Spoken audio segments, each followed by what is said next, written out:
الحمدللہ وکفا وسلام علی عبادہ الذین اصطفا اما بعد فاعوذ باللہ من الشیطان الرجیم بسم اللہ الرحمن الرحیم رب اشرح لی صدری ویسر لی امری واحلل عقدۃ من لسانی یفقہوا قولی واجعل لی وزیرا من اہلی اللہم فقہنا فی الدین رب زدنی علما اللہم انا نسألک علما نافعا رزقا طیبا وعملا متقبلا آمین ثم آمین۔ سورہ نساء آیت نمبر 134 تک ہم نے کر لیا تھا، آج آیت نمبر 135 سے کریں گے، ٹھیک ہے؟ ان کو ایک دو پیجز دے دیں۔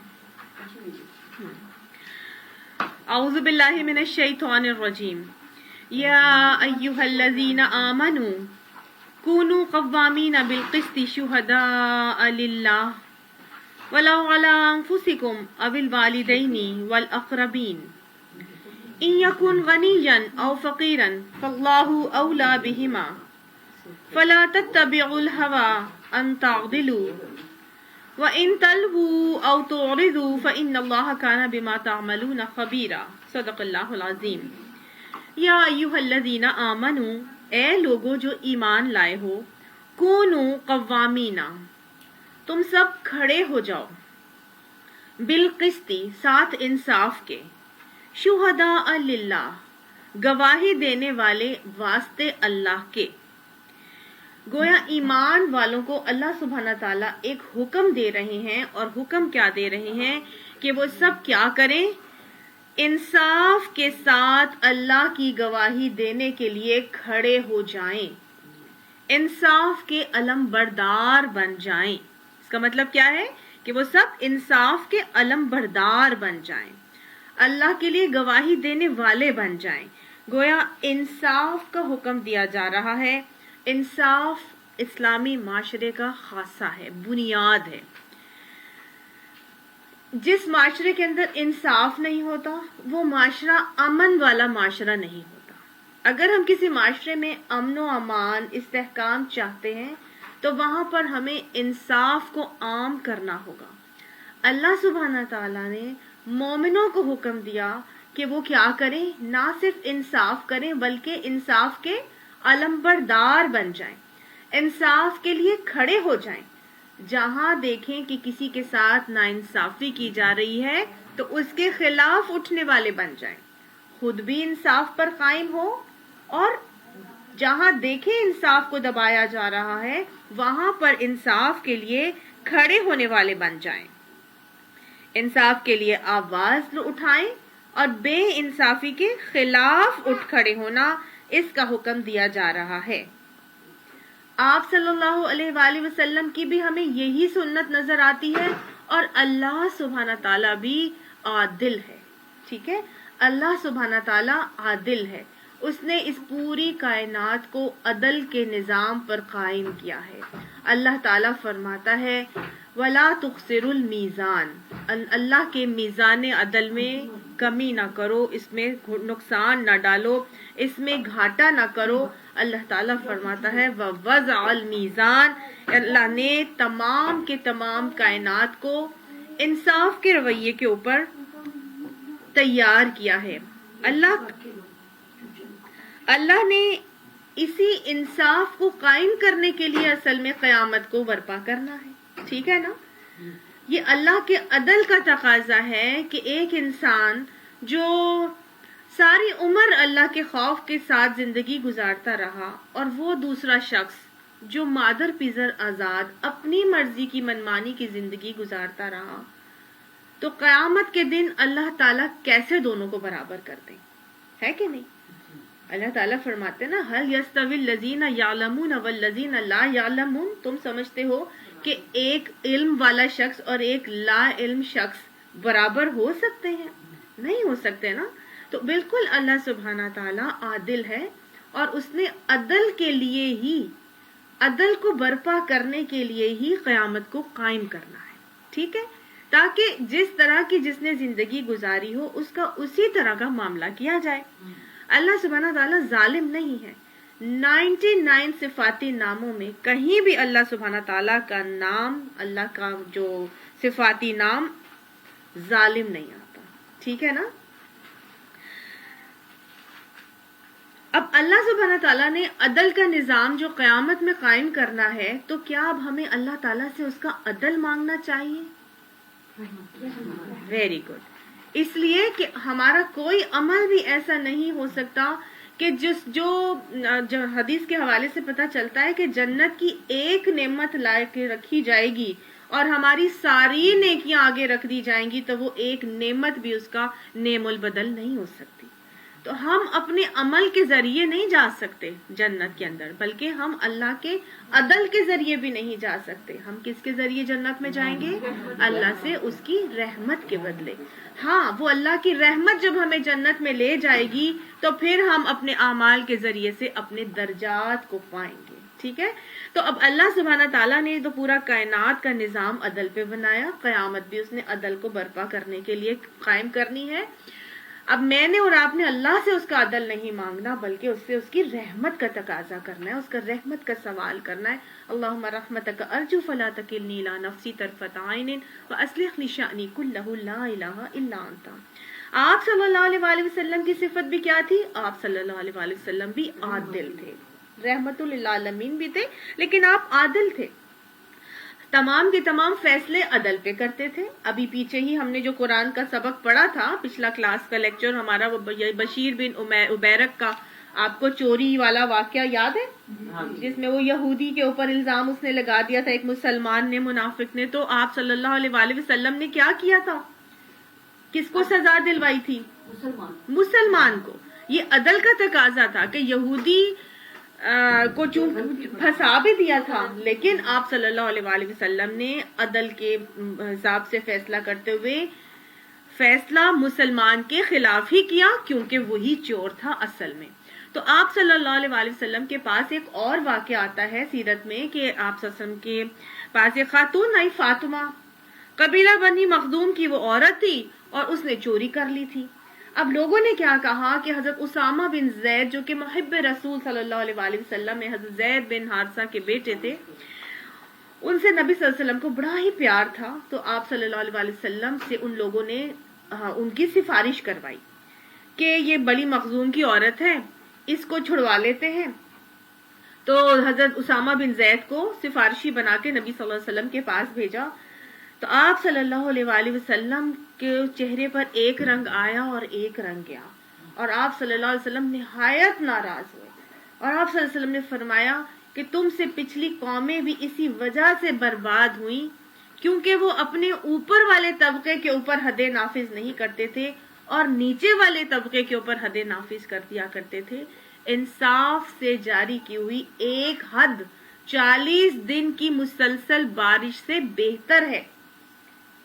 اللہ کی قسم، اگر میری اپنی بیٹی فاطمہ بھی چوری کرتی تو میں اس کے لیے بھی یہی حکم دیتا کہ اس کے بھی ہاتھ کاٹ دیے جائیں. تو آپ صلی اللہ علیہ وآلہ وسلم نے صاف اس کو منع کر دیا لوگوں کو کہ ہرگز بھی عدل سے میں پھروں گا نہیں. میری بیٹی بھی اگر یہی کام کرتی تو میں اس کے لیے بھی یہی حکم دیتا، کیونکہ انصاف سے جاری کی ہوئی ایک حد 40 دن کی مسلسل بارش سے بہتر ہے. اس کا کیا مطلب ہے؟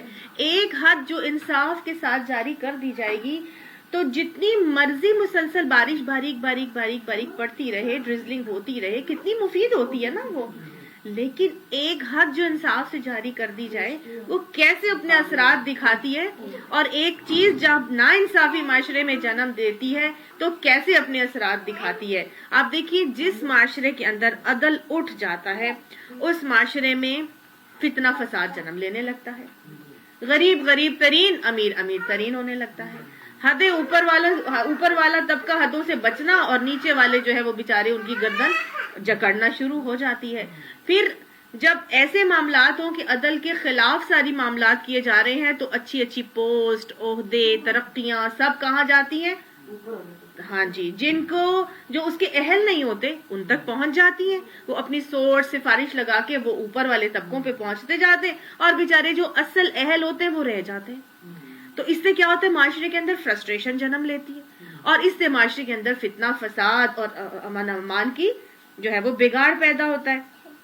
اسی لیے اللہ تعالیٰ نے جہاں قرآن پاک میں حکم نازل کیے، جوز بتائے، وہاں پہ فرما دیا تھا ان اللہ یأمرکم بالعدل والاحسان، بے شک اللہ تمہیں حکم دیتا ہے کہ تم کیا کرو، عدل کے ساتھ معاملات کرو اور احسان کے رویے اختیار کرو۔ اللہ تعالیٰ فرماتے ہیں جہاں حرام چیزیں اللہ تعالیٰ نے منع کی، فرمایا کل ان سے کہہ دیجئے تعالوا اتلوا ما حرم ربکم، ان کو بلاؤ اور ان کو بتاؤ کہ اللہ تمہارے رب نے تم پر کیا چیزیں حرام کی ہیں، اور اس میں اللہ نے فرمایا کہ تم جب بھی بات کرو اللہ عدل کے ساتھ ہی کرو، جب بھی تم بات کرو عدل ہی کی بات کرو، گویا اللہ نے نا انصافی کو حرام کر دیا ہے۔ اللہ نے حکم دیا اعدلوا، عدل کیا کرو، ہوا اقرب للتقوی، یہ تقوی سے زیادہ قریب ہے۔ عدل کرنے والا شخص تقوی سے زیادہ قریب ہوتا ہے، اس کے اندر تقوی بڑھتا ہی چلا جاتا ہے۔ اچھا، یہ عدل جو ہے یہ کس کس سطح پر کیا جائے گا؟ کون کون سی سطح ہیں جہاں پر عدل کیا جائے گا؟ ایک تو قانونی سطح پر عدل کا معاملہ ہے، جیسے کہ میں نے آپ کو حدیں جاری کرنے کے حوالے سے بتایا، یا قاضی جس طرح سے اپنی جج اور عدالت میں معاملات کرتے ہیں، یعنی کہ ہمارا عدلیہ کی سطح پر عدل، وہ تو ہم نے کرنا ہی کرنا ہے۔ اور وہ شخص جو عدلیہ کی سطح پر حکم عدل جاری کرتا ہے، ایسا شخص آپ صلی اللہ علیہ وآلہ وسلم نے فرمایا کہ قیامت کے دن عرش الہی کے سائے میں وہ جو 7 خوش نصیب شخص کھڑے ہوں گے، ان میں سے ایک وہ ہوگا جو عادل حکمران ہوگا۔ 7 خوش نصیب شخص، جب عرش الہی کے علاوہ اور کوئی سایہ نہیں ہوگا قیامت کے دن، اس سائے کے نیچے جو 7 خوش نصیب شخص کھڑے ہوں گے، ان میں سے ایک کون ہوگا؟ عادل حکمران۔ اور یہ عادل حکمران کی مثال ہمیں حضرت عمر نے ثابت کر کے دکھائی۔ اپنے اور عدل فاروقی اپنے ان کے دور کا مشہور ہے، اللہ آج ہمیں بھی عدل فاروقی عطا فرمائے۔ ان کا معاملہ یہ تھا کہ بہت زیادہ عادل تھے۔ ان کے بیٹے نے شراب پی لی، وہ پکڑا گیا شراب پیتے ہوئے۔ تو اب یہ نہیں تھا کہ جی خلیفۃ المسلمین کا بیٹا ہے تو جی اس کو چھوڑ دیتے ہیں، کوئی بات نہیں جی، کورٹ پہ قاضی کے پاس معاملہ جاتا ہے۔ قاضی نے حکم لگا دیا عدل کے حوالے سے فیصلہ، 80 کوڑوں کی سزا، جو کہ حضرت عمر نے ہی مختص کی ہوئی تھی اور حضرت ابو بکر نے ہی، تو اس میں کیا تھا، ان کو 80 کوڑوں کی سزا دے دی گئی۔ اب طریقہ یہ تھا کہ جب بھی حد جاری کی جاتی تھی تو اس کا کوڑے مارنے کا کام وہ قاضی شروع کرتا تھا جس نے وہ سزا نافذ کی ہوتی تھی۔ تو قاضی نے کوڑے مارنے شروع کیے، 80 کوڑے۔ حضرت عمر وہیں پر موجود تھے۔ انہوں نے دیکھا کہ قاضی شاید تھوڑی نرمی سے کوڑے لگا رہا ہے، کہ بھئی خلیفۃ المسلمین کا بیٹا ہے تو اس کو کوڑے میں اتنی سختی سے نہ ماروں، ہلکے ماروں۔ تھوڑے سے کوڑے جب قاضی نے لگا لیے تو قاضی کے ہاتھ سے ہنٹر لے لیا، کوڑا پکڑ کے، اور خود اپنے بیٹے کو کوڑے مارے، اور مارتے جاتے اور کہتے جاتے کہ قیامت کے دن اللہ تعالیٰ سے کہہ دینا کہ میرا باپ انصاف سے حدیں جاری کیا کرتا تھا۔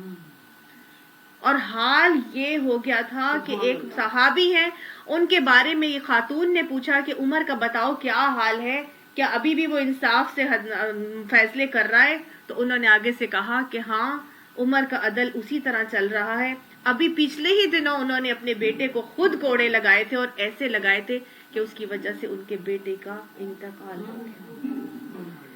گویا انہوں نے ہرگز بھی اس بات کی پرواہ نہ کی کہ میں نرمی کا معاملہ کروں، اللہ کا حکم ہے تو بس چاہے میرا بچہ ہی اس کے اندر کیوں نہ آ جائے، میں نے عدل سے ہاتھ نہیں نیچے کرنا، یہ اللہ کا حکم ہے کہ انصاف کے ساتھ حدوں کو جاری کرو۔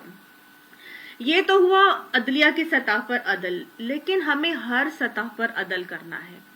معاشرتی سطح پر اگر ہم عدل کو دیکھیں تو معاشرتی سطح پر عدل کیا ہے، ایک معاشرے کے اندر عدل کیا ہے۔ ہر ڈپارٹمنٹ میں، ہر نوکری میں، ہر ادارے میں، ہر اسکول کالج میں، ہر جگہ کسی کو اپوائنٹ کرنا ہے یا کسی کو نوکری میں لانا ہے یا کسی کو ایڈمیشن کروانا ہے یا کسی کی پوسٹ کو آگے لے کر جانا ہے، اس کو ترقی دینی ہے عہدے میں، تو کیا کیا جائے گا؟ عدل کے ساتھ سارے معاملات کیے جائیں گے، حقدار کو اس کا حق دیا جائے گا، یہ نہیں کہ جو جس کا حق نہیں ہے وہی آگے آ جائے۔ تو ہر سطح پر یہ معاملہ کیا جائے گا۔ اگر معاشرے سے اور نچلی سطح پر آیا جائے تو ہمارا عدل کہاں سے شروع ہوتا ہے؟ ہمارے گھر سے شروع ہوتا ہے۔ Very good. معاشرے کا جو بنیادی بیسک یونٹ ہے وہ اسٹرکچر کیا ہے؟ گھر۔ گھریلو سطح پر جب عدل ہوگا تو انشاءاللہ معاشرتی سطح پر عدل جائے گا، اور معاشرتی سطح کے بعد ہمیں ایسے حکمران ملیں گے جو کیسے ہوں گے؟ عادل حکمران ہوں گے۔ اور یہ ہم نے گھریلو سطح پر جب عدل کا معاملہ کرنا ہے تو جب ہم مائیں اپنے گھروں میں عدل کے معاملات کریں گی تو کیا ہوگا؟ ہمارے بچے اس سے عدل سیکھیں گے۔ ہم مائیں جب اپنے گھر میں عدل کا معاملہ کر کے چلیں گی تو اس سے ہمارے بچے عدل سیکھیں گے اور اس عدل کو آگے لے کے معاشرے میں نکلیں گے، تو انشاءاللہ ہمارے معاشرتی سطح پر عدل کے معاملات آئیں گے۔ گھریلو سطح پر عدل کیا ہے، کہاں کہاں کیا جائے گا؟ بیٹے بیٹی کے درمیان عدل کیا جائے گا، بیٹی اور بہو کے درمیان عدل کیا جائے گا، بیٹے داماد کے درمیان عدل کیا جائے گا۔ اگر آپ ایکسپیکٹ کرتے ہیں کہ آپ کا داماد ایوری ادر ڈے یا ایوری ویکینڈ آپ کی بیٹی کو لے کر آئے تو پھر آپ اپنے بیٹے کے ساتھ بھی یہ ایکسپیکٹ کریں کہ وہ اپنی بیوی کو لے کے ایوری ویکینڈ یا ایوری ادر ڈے اپنے ماں باپ کے پاس لے کر جائے، ٹھیک ہے نا؟ یہ ہے وہ عدل۔ پھر کیا ہے؟ بیٹی اور داماد کے درمیان عدل۔ اگر بیٹی حق پر نہیں ہے اور ناجائز کے لیے اپنے ہسبینڈ کے ساتھ لڑ رہی ہے تو آپ اس کے میاں یعنی اپنے داماد کا ساتھ دیں گے، کیونکہ داماد حق پر ہے اور بیٹی حق پر نہیں ہے، ٹھیک ہے؟ یہ نہیں ہے کہ چونکہ یہ میری بیٹی ہے لہٰذا چاہے یہ جو بھی کرے یہی ہمیشہ ٹھیک ہوگی، ایسی بات نہیں۔ عدل کیا ہے کہ آپ صحیح کا ساتھ دیں گے، خواہ وہ آپ کی بیٹی ہو یا آپ کا داماد ہو یا بیٹا ہو یا آپ کی بہو ہو، اور یا بیٹا ہو یا بیٹی ہو، جو معاملہ بیٹے کے ساتھ وہی معاملہ بیٹی کے ساتھ۔ تو گویا ہر لیول پر انسان نے عدل کر کے چلنا ہے۔ پھر میکے اور سسرال میں عدل، میکے اور سسرال میں بھی عدل کرنے کا حکم ہے۔ جتنا آپ اپنے ایسا نہ ہو جائے کہ آپ ایک طرف اتنے جھک جائیں کہ دوسرے کو لٹکتا ہوا چھوڑ دیں، ٹھیک ہے؟ تو اور بیویوں کے درمیان عدل، جس طرح ہم نے پیچھے پڑھا تھا کہ تم بیویوں کے درمیان بھی عدل کرو گے، پورا نان نفقے کا، باری کا، ان کی ساری چیزوں کا، ضروریات کا، کفالت کا، ہر چیز کا عدل جو ہے وہ بیویوں کے درمیان بھی رکھا جائے گا۔ اور پھر ان کے میکے اور سسرال کے حوالے سے خواتین میکے اور سسرال اور میاں بھی جو ہے وہ میکے اور سسرال کے حوالے سے عدل کا معاملہ کر کے چلیں گے۔ اللہ تعالیٰ نے یہ دو رشتے چلائے ہیں، نسب اور سسرال کے، اور ان دونوں کو ساتھ لے کر چلنا ہے، بالکل اسی طرح جیسے قرآن میں اللہ تعالیٰ نے مثال دی ہے کہ جس طرح میٹھا پانی اور تلخ اور کڑوا پانی سمندر میں ساتھ ساتھ چلتے ہیں اور آپس میں گڈمڈ نہیں ہوتے، بالکل اسی طرح میکے اور سسرال کے رشتوں کو بھی پیرلل سائیڈ بائی سائیڈ لے کے چلنا ہے اور ان کے درمیان میں گڈ مڈ نہیں کرنا۔ تمہیں ادھر ان کی اپنی آئیڈینٹی ہے اور اینٹی کو مینٹین کر کے چلنا ہے، ان کی اپنی اینٹی ہے اس کو مینٹین کر کے چلنا ہے، دونوں کے درمیان تعلقات میں عدل کر کے چلو گے، یہی طریقہ جو ہے وہ سمجھایا جا رہا ہے۔ پھر وراثت کے معاملات میں جو ہے گھریلو سطح پر عدل کیا جائے گا۔ یہ نہیں ہے کہ بیٹے کو ساری چیزیں دے دی اور بیٹیوں کو وراثت سے محروم کر دیا گیا۔ آپ صلی اللہ علیہ وآلہ وسلم کے دور کا واقعہ آتا ہے کہ حضرت حارثہ بن نعمان نے کے لیے ان کے والد جو ہیں حضرت نعمان بن بشیر، انہوں نے ان کی یہ ڈیسائیڈ کیا کہ ہمارا بڑا ہی فرما بردار بیٹا ہے، ایسا کرتے ہیں اپنی بہت ساری جائیداد جو ہے نا وہ اپنے اس حارثہ بن نعمان کو دے دیتے۔ تو ان کی بیوی نے کہا کہ نہیں، میں کوئی بھی فیصلہ نبی اکرم صلی اللہ علیہ وآلہ وسلم سے پوچھے بغیر نہیں کروں گی۔ تو آپ صلی اللہ علیہ وآلہ وسلم کے پاس معاملہ لے کر جاتے ہیں اور ان سے پوچھتے ہیں، یا رسول اللہ صلی اللہ علیہ وسلم، ہم اپنی جائیداد کا بہت سارا حصہ جو ہے وہ حارثہ بن نعمان کو دینا چاہتے ہیں۔ تو آپ صلی اللہ علیہ وآلہ وسلم نے فرمایا، یہ بتاؤ تمہاری اور اولادیں بھی ہیں؟ تو انہوں نے کہا کہ ہاں ہماری اور اولادیں بھی ہیں۔ تو پھر آپ صلی اللہ علیہ وآلہ وسلم نے فرمایا، میں ظلم کا گواہ نہیں بنتا، میں ظلم کا گواہ نہیں بنتا. گویا یہ ظلم ہے کہ آپ ساری کے سارا مال ایک فرما بردار اولاد کو دے دیں اور باقی اولاد اس سے محروم ہو جائے. یہ ظلم ہے. جہاں ایک کو دینا ہے وہاں سب کو دینا ہے. ٹھیک ہے. اپنی زندگی میں جو بھی دینا ہے وہ گفٹ ہوتا ہے اور اس کو ہبہ کیا جاتا ہے, اور وہ ایکول بیسس پر بیٹے اور بیٹی کے درمیان, فرما بردار یا نافرما بردار اولاد کے درمیان ایکوالٹی پر دیا جائے گا. یہ نہیں ہے کہ ایک فرما بردار ہے تو اس کو زیادہ دے دیا اور ایک نافرمان ہے تو اس کو محروم کر دیا, جیسے ہمارے یہاں معاشرے میں آنکھ کر دیتے ہیں, تم نے میرا کہنا نہیں مانا تو میں تمہیں آنکھ کر دیا. یہ سب کیا ہے؟ ظلم کا معاملہ ہے.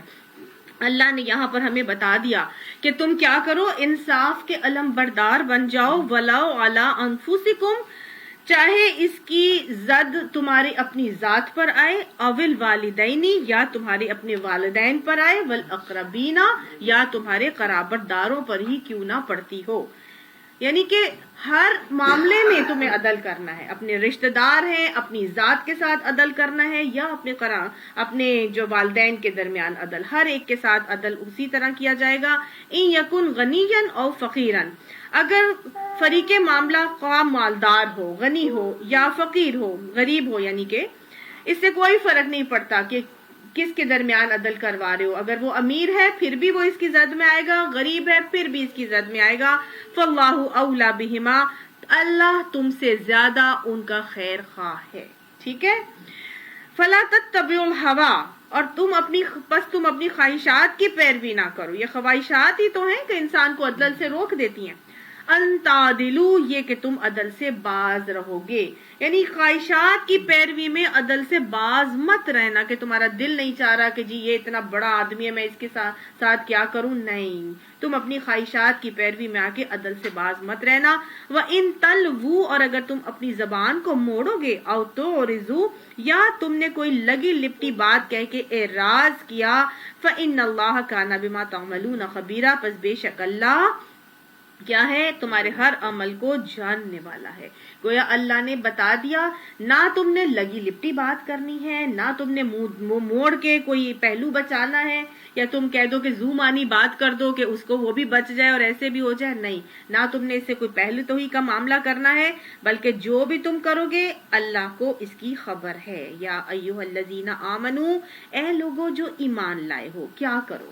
ایمان والوں کو پھر مخاطب کیا جا رہا ہے اور کہا جا رہا ہے, اے لوگو کلمہ پڑھ لیا ہے, ایمان لے آئے ہو, اللہ کو مان لیا ہے, اللہ کے رسول کو مان لیا ہے, اللہ کی کتاب کو مانتے ہو, اب کیا کرو.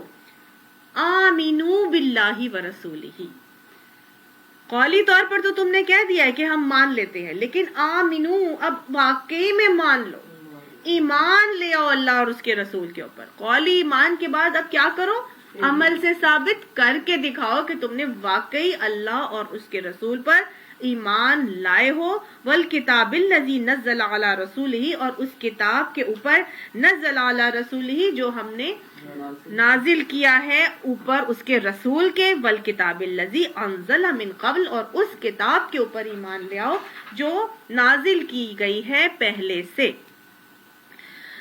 گویا صاف صاف ایمان لانے والوں کو حکم دیا جا رہا ہے کہ ربنا اننا آمنا, کرنے والوں کیا کر لو, قولی کے بعد اب عمل سے ثابت کر کے دکھاؤ.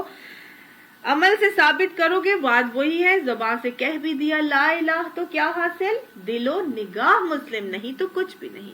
صرف زبان سے نہیں کہنا, اب دل و نگاہ کو فرما بردار کر لو, دل و نگاہ کو اپنے عمل کے تابع کر لو, اور پھر ظاہری تبدیلی ہی نہیں لانی بلکہ اپنے باطنی تبدیلی بھی لے کر آؤ. اب اوپر سے تو اوڑھ لپیٹ لیا, چادر بھی اوڑھ لی, ٹھیک ہے, دکھا بھی دیا کہ جی میں داڑھی رکھ کے میں جی مسلمان ہو گیا, برقع بھی پہن لیا. نہیں, صرف اور صرف ظاہریت پر نہیں ہے بلکہ کس پر ہے, دل, اندر سے اپنے آپ کو بدلو, اندر سے بدلنا بہت ضروری ہے. تو اللہ تعالیٰ آگے کیا فرماتے ہیں, جب اندر سے بدلو گے تو اللہ اور رسول کے اوپر ایمان لانے کے بعد کیا کرو گے, اس کتاب کو مانو گے, اس کتاب کو مان کے اس کتاب کے احکامات کو لے کر چلو گے. اور یہی کتاب نہیں جو پچھلی آئی تھی نا, ان کو بھی مانو کیونکہ وہ سب بھی اللہ ہی کی طرف سے آئی تھی. وَمَن يَكْفُرْ بِاللَّهِ وَمَلَائِكَتِهِ, اور جو کوئی اللہ اور اس کے فرشتوں سے انکار کرے گا, کفر کرے گا,